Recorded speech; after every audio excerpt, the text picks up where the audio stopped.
रात का एक ऐसा पहर होता है जिसमें अनगिनत राज और कहानियां छुपी होती है। उन कहानियों का हिस्सा वही लोग होते हैं जो उन कहानियों को जीते हैं, और हम और आपके लिए वो कहानियां बस राज बनकर रह जाती हैं।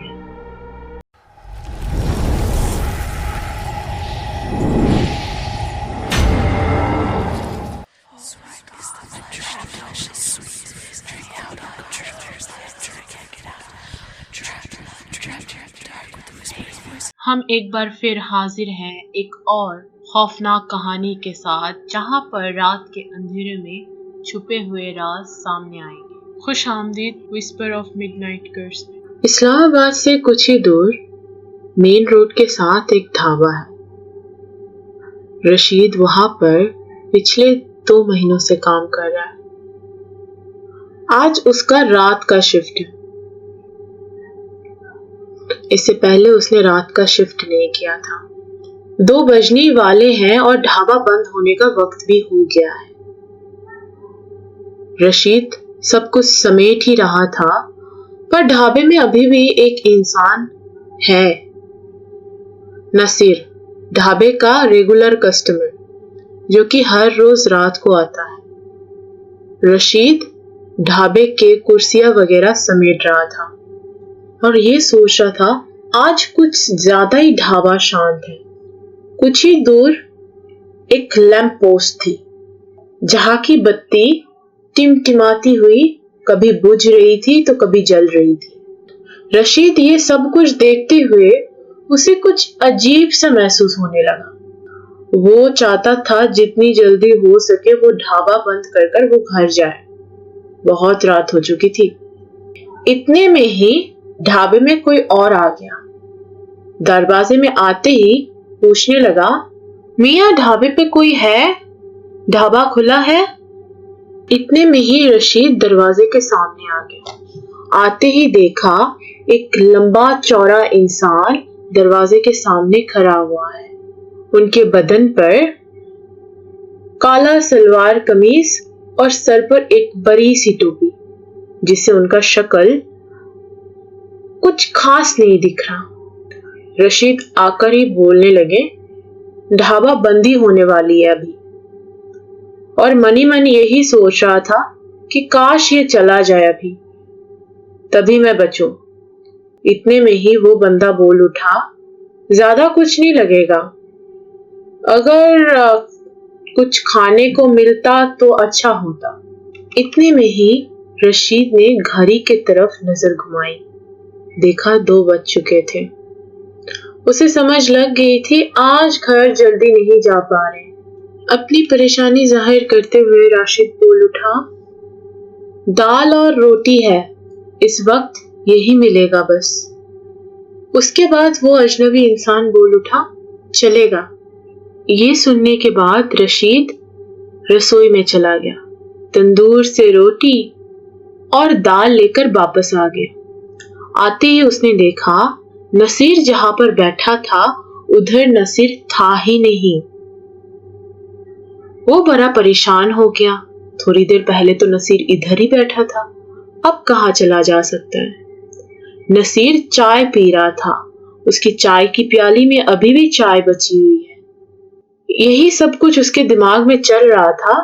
अचानक से अजनबी इंसान बोल उठा, बड़े परेशान लगते हैं मियां, लगता है बहुत ज्यादा काम कर चुके हैं। ये सुनने के बाद रशीद बोल उठा, हाँ जी, आज कुछ ज्यादा ही थक गया हूँ। हाँ, क्योंकि आज से पहले मैंने इतनी लंबी शिफ्ट कभी नहीं की थी। यही रशीद बोल रहा था तो उसकी नजर पड़ी। वो अनजान इंसान रशीद की तरफ देख रहा था, पर अनजान इंसान की शक्ल उसकी टोपी की वजह से आधी से ज्यादा ढकी हुई थी। खामोशियों को तोड़ते हुए वो अनजान इंसान बोल उठा, लगता है आपके यहाँ पर बहुत सारे लोग आते हैं रात को। रशीद बोल उठता है, हाँ, हाईवे की वजह से बहुत सारे लोग रात को इधर आते हैं खाना खाने के लिए। फिर अनजान इंसान बोलता है कि हाँ, लोग आते हैं जाते हैं पर कुछ नहीं जाते, है ना। अब रशीद थोड़ा सा परेशान हो गया। आप बोलना क्या चाहते हैं?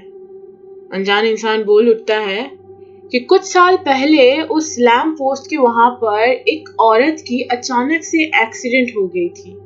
माना जाता है कि आज भी वो औरत उस लैंप पोस्ट के वहां पर इंतजार करती है किसी का, और कभी कभी वो किसी को अपने साथ भी ले जाती है। ये सुनने के बाद रशीद के दिल में डर बैठ गया था। उसका गला सूख गया था। वो डरता हुआ लैंप पोस्ट की तरफ देखता है। लैंप पोस्ट की टिमटिमाती हुई रोशनी से उसे कुछ खास नजर नहीं आ रहा, पर हाँ, मानो कि वहां पर जो अंधेरा है वो कुछ ज्यादा ही अंधेरा हो चुका था। रशीद अपनी कपकपाती हुई आवाज से बोल उठा, क्या क्या बोल रहे हैं आप ये सब? वो अनजान इंसान बोल उठता है, सब आते तो है पर सब नहीं जाते, है ना? तुम मानते हो ना? रशीद बोलता है, नहीं, हम ये सब नहीं मानते। अब क्या बोले जा रहे कब से? पर रशीद ये दिल से नहीं मानता था। वो अनजान इंसान ढाबे के एक कोने पर नजर घुमाकर बोलता है, नसीर, वो नहीं गया ना? क्या तुमने उसे जाते हुए सुना? रशीद डर के मारे घबराते हुए बोला, आप कैसे जानते हैं नसीर को? अपनी कपकपाती हुई आवाज से। वो अनजान इंसान ने रशीद की कोई भी बातों का जवाब नहीं दिया और वो धीरे धीरे रशीद के पास आने लगा। डर के मारे रशीद के दिल की धड़कन तेज हो गई थी। वो अनजान इंसान अपनी आंखें रशीद से नहीं हटा रहा था और धीरे से उसके पास आकर बोल उठा, तुमने नहीं देखा ना उसे जाते हुए? अपनी धीमी सी आवाज से। रशीद की दिल की धड़कन बहुत ज्यादा तेज हो गई थी।